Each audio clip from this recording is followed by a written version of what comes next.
হ দাদু ভাই, শান্ত হ মা, শান্ত হ। ডাক্তার সাহেব, একটু ধৈর্য ধরুন।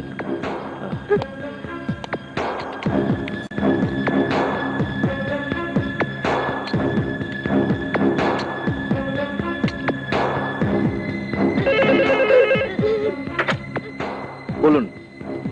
ওকে, আপাতত পেশেন্টকে কেবিনে পাঠিয়ে দিন।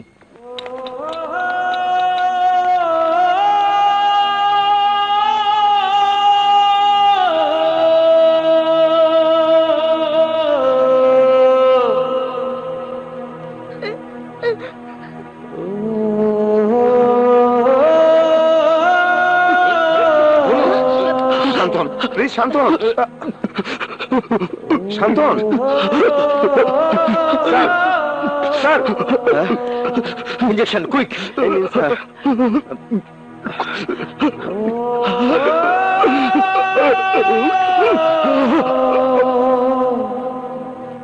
ডাক্তার আঙ্কেল, মাথায় প্রচন্ড আঘাতের কারণে এই অবস্থা হয়েছে। 24 ঘন্টা পার না হলে আমরা কিছুই বলতে পারবো না। ডাক্তার আঙ্কেল, আমার জানকে আপনি ভালো করে দিন। নিশ্চয়ই। আমার ছেলেকে একবার দেখতে পারবো না ডাক্তার সাহেব? এখন না,